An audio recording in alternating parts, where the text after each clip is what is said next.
On a very personal note, and just being vulnerable here, I have a couple frontiers in my life, and they're spiritual frontiers. They're desires, yearnings. Oh gosh, it's going to get me.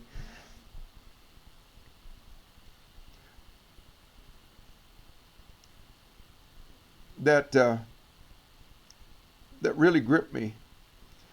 And I wonder at times, and I'm out walking on my trail, and God, when is that going to happen? And I, at this point, I do not have any sense that He's withholding. And this is kind of a little more, a little variation of what I said earlier. I feel like the holdup is because I've got too much callus. I've got too much distance between my ears. It's created between my ears and God. Now, God's in me, and we could parse this thing a half a dozen ways. So, I'm not trying to be comprehensive right now. I feel like that instead of impugning God for holding out for these desires that I know are His, I feel like He's saying, Mark, how hungry are you? Now, don't take this wrong, Mark. I'm not withholding. I'm not mean. I'm not the God that is unrelenting. I'm the God that has wisdom. I'm the God that loves you. And I'm the God that knows when you come through this path, the appropriate path, when you find the right steps, and I'm going to help you, then you're going to find the delight and the reward of attaining. And that melts my heart because, first of all, it hurts my heart when I begin to impugn God. But second of all, it melts my heart when I feel like He says, I'm with you. Just walk with me in the timeliness of the preparation and the development of your heart that has to take place before we get there. And so that means I'm going to have patience and a bit wiser perspective so that I don't impugn God in the process. Yeah. I dare say that every one of us, nobody, don't anybody raise your hand, but if we were, I'd be the first one. Our conscience and the presence or Spirit of God has knocked on our door asking for more sold outness, more loyalty in the deeper parts, and which then translate out into the practical time areas of our life. Yeah, I dare say every one of us have experienced that. I, like I said, would be the very first to raise my hand, and it hurts my heart that I haven't given that time that I feel like that He's inviting me into. Is He the hard God making me jump through hoops? No. He's the God that makes my grandson Aslan wait for another 4 years or 5 years before he drives a car. That's called wisdom. That's not meanness. That's wisdom. And that's also training my grandson to drive a lawn tractor and a go-kart before he drives a car. That's wisdom.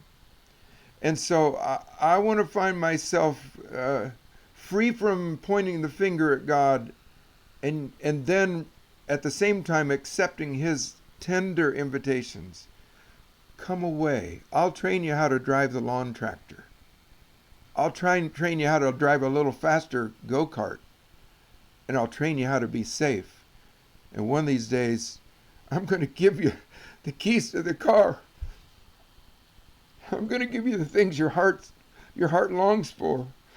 I put that desire in your heart, but just be patient, because I'll get you there if you don't chafe in the process. Very good. Let me take my thought just a little bit further for us as a group. I am just so pleased, blessed out of my socks, that the Lord has given us to each other. And we've made an amazing amount of progress. I don't know, I think we're up about the third or fourth level of that 10-year workout regimen. And I'm so pleased with that. Oh, you don't know. I mean, I'm sure you do because you experience the same thing. The appreciation to the Lord and to each other. That together God is giving us progress. Okay, now here comes the next part. I don't know what it needs or requires or what we're invited into, but I feel that the Lord is inviting us not just individually, but somehow collectively into something that's going to push us beyond the next barrier. And the barrier isn't God's making. Like I said, I'm not going to point the finger at God. He's already given it to us, already got our name on it. The barrier is my ability to receive it. Between my ears, I have to grow up. Something has to grow up. Something has to be changed. Something has to be rearranged. I have to get a renewal of the mind. Romans 12:2. And I don't know what that is, but I just want to make it formal. I'd like to invite you to seek the Lord. What is He inviting us into to have a next level individual and corporate breakthrough? Without impugning God, what is He asking of us? I don't think we want to get into works. We don't want to get into, everybody's got to toe the same line and quote the same verse. But there's something I feel that God's inquiring and inviting of us. So I just want to put that out there. I don't think we have to have an answer today, but I really am seriously asking for consideration and for us to, next 2 or 3 weeks or whatever, get some feedback on that. I am very encouraged about our topic here today. It might look counterintuitive, like how could you be encouraged about longing for something more? And if we had just our old mindset, we would probably, well, how long, oh God, how long will you withhold? But let's take a look. You might have to start fasting. Let's take a look at Matthew 5. And this one passage says, "Blessed are those who hunger and thirst for righteousness." Now, if I stop right there, boy, that sounds like a downer. Oh, he's hungry and just thirsty and he doesn't have enough righteousness and not getting filled up and it's just terrible. But the rest of the verse says, "For they shall be filled." So the fact that there's hunger here and that, honestly, I've been thinking about presenting this for about 3 months and I'm like, Lord, I don't know. I don't have the passion. I don't have the capacity to just kind of put it out on the table. But it seems like maybe today is the time. Well, if I look at Matthew 5 and say, wow, blessed are those who hunger and thirst, how would I get encouraged by that? Because the rest of the verse says, oh, they're about to be filled. So how do you press on through hunger?